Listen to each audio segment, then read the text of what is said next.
Bienvenidos a mi casa. En esta oportunidad les voy a mostrar este jinja que realmente tiene en el lado derecho y el lado izquierdo. Tienen dos oteras, se podría decir. Uno es shintoísta y otro es budista. ¿No? Normalmente cuando tienen el tori, santuarios shintoístas, y cuando tienen los dos oni, los dos demonios, en la entrada que cuidan el templo, es budista. En este caso estoy justo en una avenida que se llama Nakasendo, pero en este lado se llama Kamakura Kaido. Nakasendo es en el semáforo, digamos en el lado derecho, da la curva y esa avenida se llama Nakasendo. Esa viene de Tokio, del lado del centro de Tokio, y esta avenida que se llama Kamakura Kaido viene del lado de Kanagawa. Aquí estoy en el jinja que se llama Hachiman, aunque a los dos lados, en el lado derecho y en el lado izquierdo, tengo dos templos budistas, pero una de las cosas más importantes de este templo es dónde está ubicado. Está ubicado justo en la esquina, en el cruce de la avenida que se llama Kamakura Kaido y la avenida que se llama Nakasendo, ¿no? Que viene a ser el Kamakura Kaido y Nakasendo. ¿Cuál es su importancia? Es que en la era Kamakura, en la época donde Kanagawa tenía un shogunato fuerte, que hizo una era, la era Kamakura, hicieron tres avenidas principales. Y una de las avenidas que subía hacia Nakasendo es esta, la que pasa por aquí. Y hay una avenida que es la avenida Nakasendo, que viene del lado de Tokio, de la época Edo. Estas dos avenidas se juntan y llegan a formar lo que se llama Nakasendo, que va a unir Tokio con lo que es Kioto y Nara.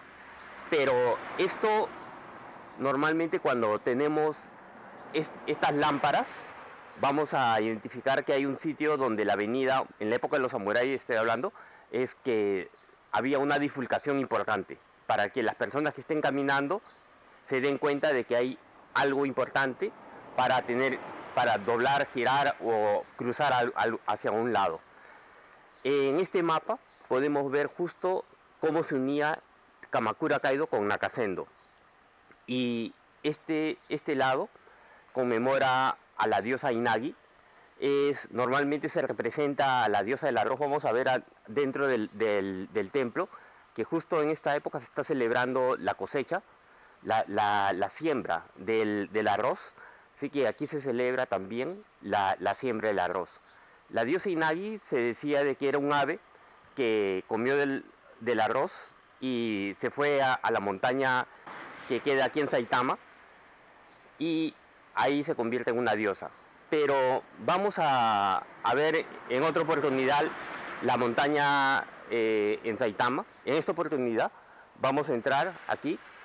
Aquí en la entrada podemos ver que tenemos la entrada budista, es la entrada a un templo budista, y al lado podemos ver que está el tori, que es la entrada a un templo shintoísta, a pesar de que hemos pasado primero por el tori del templo shintoísta. Este es el camino y nos va a dar la entrada al templo budista, y al lado izquierdo está el templo shintoísta.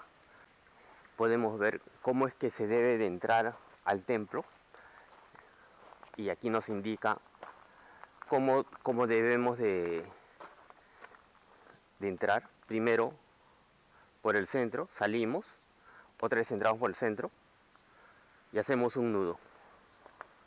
Entonces lo que vendría a hacer es entrar por aquí, salir y entrar aquí otra vez. Entonces vamos a entrar aquí.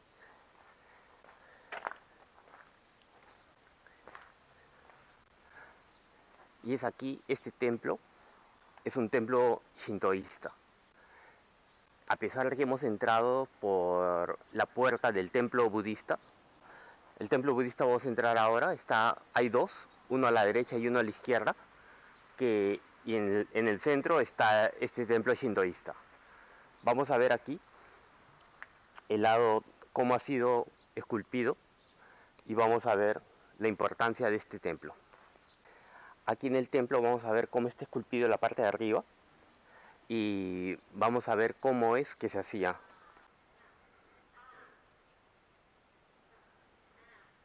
Aquí podemos ver la entrada al templo budista. Normalmente en los templos budistas está el templo y hay un cementerio, porque aquí en Japón es la costumbre de cuando uno muere, normalmente muere como budista, nace como shintoísta y se casa como cristiano. Otra de las cosas que podemos ver aquí es los dioses. Normalmente son 7 dioses más uno, estos dioses son originalmente dioses de la India, pero hay uno que es originalmente de Japón que se llama Ebisu. Ebisu es el dios de la felicidad y tiene una cerveza, el nombre de una cerveza aquí en Japón se llama Ebisu, pero es el nombre de un dios. Aquí vamos a entrar y podemos ver que hay un cementerio.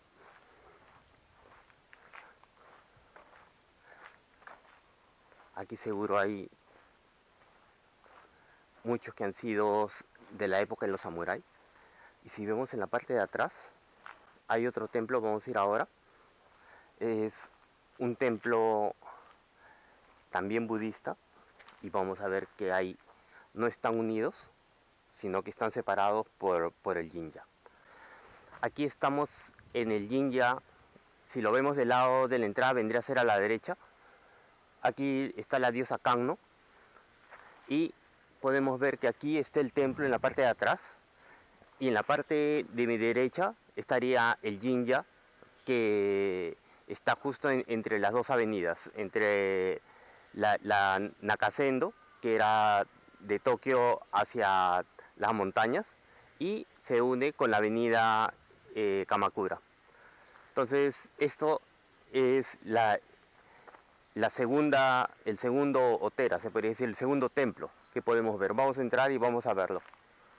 Y aquí les voy a hablar un poco sobre lo que es carpintería aquí en Japón. Los que se dedican a hacer estos templos se les denomina miyadaiko. Miya es que son los templos, y daiku es que son los carpinteros. Ellos no solamente hacen estos acabados, son todo esculpido en los dos lados, bueno, en los 4 lados, pero en la parte de arriba también todo es esculpido. Y el templo principal vendría a ser el del frente, y el campanario estaría aquí. En la época de la guerra, en la Segunda Guerra Mundial, casi todos los campanarios se usaron para transformarlo en armas. Aquí los que todavía tienen las campanas normalmente son templos importantes, o se ha vuelto a construir la campana.